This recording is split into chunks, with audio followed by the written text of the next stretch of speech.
And today is World Humanitarian Day, and humanitarians around the world are demanding an end to attacks on humanitarians and all civilians.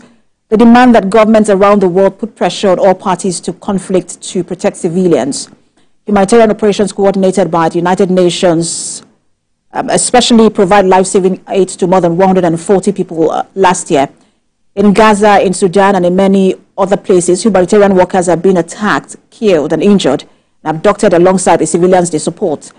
Secretary General of the United Nations, Antonio Guterres, says aid workers, mostly national staff serving their own communities, have persevered despite brutal violence. He says they have continued their efforts to overcome all obstacles to supporting people in need in the face of severe funding shortages. On today's commemoration of the World Humanitarian Day, he saluted their courage, determination, and service to humanity.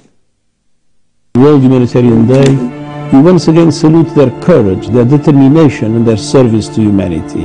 And we recognize that honoring aid workers is not enough. 2023 was the deadliest year on record for humanitarian personnel. In Gaza, in Sudan, and many other places, humanitarian workers are being attacked, killed, injured, and abducted alongside the civilians they support. Disinformation campaigns spread lies that cost lives.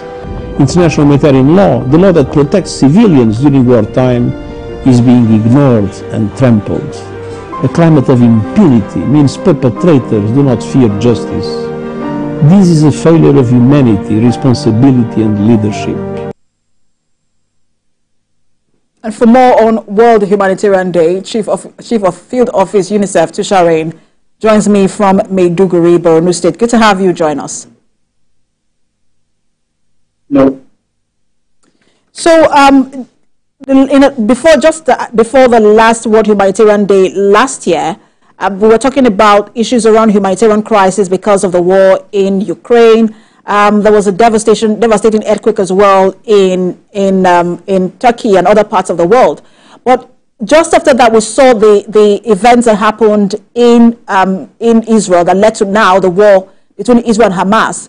And that has also created, a humanitarian crisis. Speak to us about how that particular war and other devastating natural disasters we've seen has contributed so far to an already, dire situation in terms of the humanitarian space.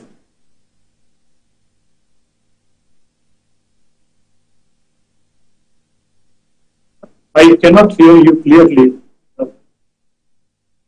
I was asking you to tell us how the war between Israel and Hamas and other devastating natural disasters have now contributed to a very dire humanitarian situation.